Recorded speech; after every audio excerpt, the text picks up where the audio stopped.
साल 2003।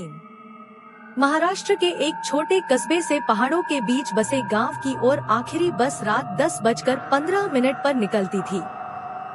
ज्यादातर लोग इस बस से सफर करने से डरते थे, क्योंकि बीच का 8 किलोमीटर का हिस्सा घने जंगल और घाटों से होकर गुजरता था। रात का समय, कंडक्टर रमेश और ड्राइवर दादाजी हर दिन की तरह बस लेकर निकले। बस के अंदर सिर्फ 2 यात्री थे। जैसे ही बस घाट के सुनसान हिस्से में पहुंची, अचानक मोड़ पर उन्हें एक सफेद साड़ी पहने औरत दिखाई दी। वो औरत सड़क के बिल्कुल बीच खड़ी थी, चेहरा झुका हुआ, बाल खुले और पैर जमीन को छू भी नहीं रहे थे। ड्राइवर ने झटके से ब्रेक लगाया और तभी वो औरत धीरे धीरे बस के दरवाजे की तरफ बढ़ने लगी। कंडक्टर रमेश को लगा कि शायद कोई मुसीबत में फंसी होगी।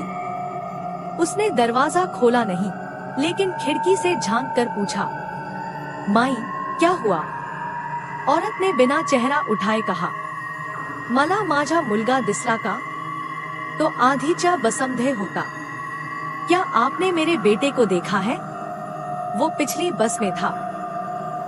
रमेश को बात अजीब लगी, क्योंकि उस रूट पर कई महीनों से किसी बच्चे ने यात्रा नहीं की थी। उसने हिम्मत करके पूछा, आप कहाँ रहती हैं? औरत ने धीरे धीरे अपना चेहरा उठाया। उसकी दोनों आंखें पूरी काली थी, चेहरे पर न कोई पलक, न कोई पुतली। बस के अंदर अचानक ठंडी हवा चली और रोशनियां हल्का हल्का झपकने लगी। ड्राइवर घबरा गया और चिल्लाया, दरवाजा मत खोलना, बस निकाल। जैसे ही बस आगे बढ़ने लगी, खिड़कियों पर किसी चीज ने जोर जोर से थपथपाना शुरू किया, जैसे कोई भागते हुए साथ साथ चल रहा हो। दोनों डर के मारे कुछ बोल नहीं पा रहे थे। जब बस घाट पार करके अगले गांव पहुंची, तो रमेश ने हिम्मत करके पीछे देखा और उसके होश उड़ गए। तीसरी सीट पर, जहां पहले कोई नहीं था, अब एक छोटे बच्चे का गीले कपड़ों वाला प्रेत बैठा था।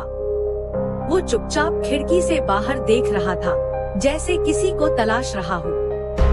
अगले ही सेकंड बस की सारी लाइट्स बुझ गईं और बस में कुछ देर के लिए एक हल्की सी बच्चों वाली हंसी गूंजी।